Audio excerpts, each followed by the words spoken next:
Hey there, and greetings from my hotel room here in Bali.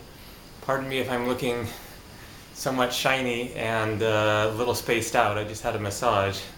Um, I'll just do a quick little pan of my room here just so you can see what a hotel room in Bali is like. This room is less than $15 and includes breakfast. I just moved today from a different hotel room where I had AC, and that room was $5 more. I guess someone had already reserved that room, and so they had to move me into this other room, but it's a little bit less. It just has a fan instead of the AC, but it seems like it's going to do the trick. So in this video then, I just wanted to talk about the importance of working with the body on the path of healing and self-evolution and all that good stuff.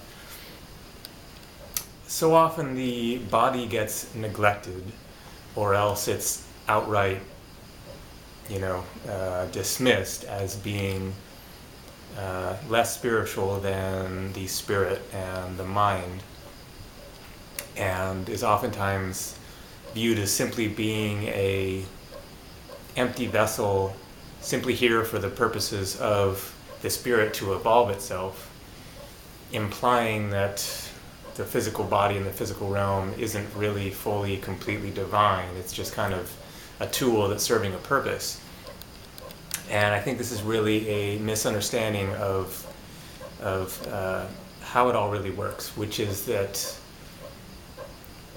something, I guess the fan making annoying noise there. Let's shut that thing off for now.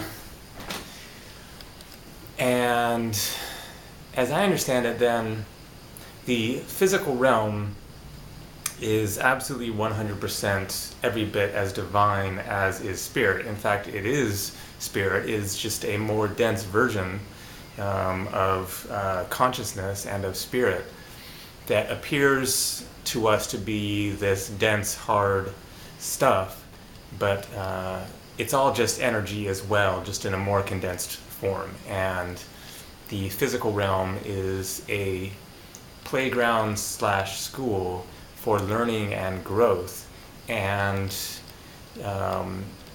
was created and set up for the purposes of expansion and contrast and coming to know ourselves better through the experience of being separated and disconnected from source.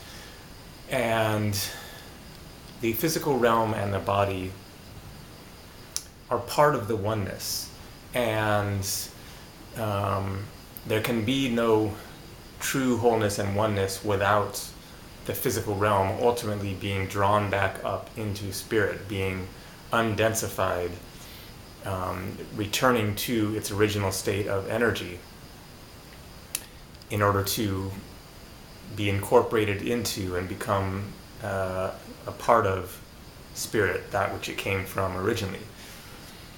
And so the point here, the lesson, is to view our own body as every bit as spiritual as our soul, and our mind and our heart and the metaphysical parts of ourselves, and to incorporate it completely and totally into the path of healing and of spirituality. And don't forget about the body, don't neglect the body.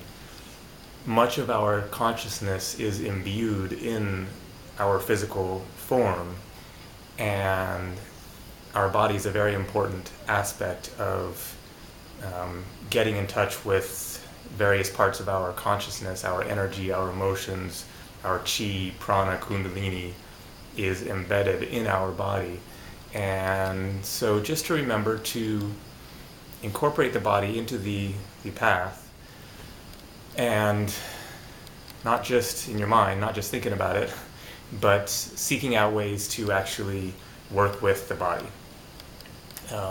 such as massages. I realize that not everybody can afford massages. Here they're $5.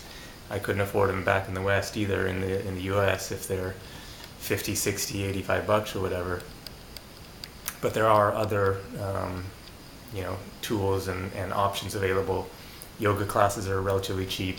I was taking acupuncture in Portland, Oregon, at this place that was really cheap. It was $15 to $30 per session because it was a group setting. It was a big room with lots of people having acupuncture done, but it was a nice setting. And there are so many different tools available: Tai Chi, Qigong, acupuncture, Reiki.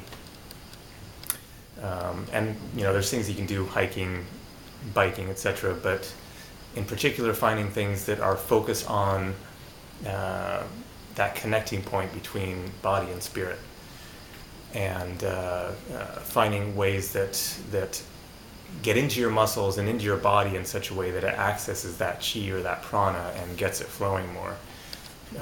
So just wanted to put that out there, just to keep in mind, to seek out ways to genuinely work with the body along the path,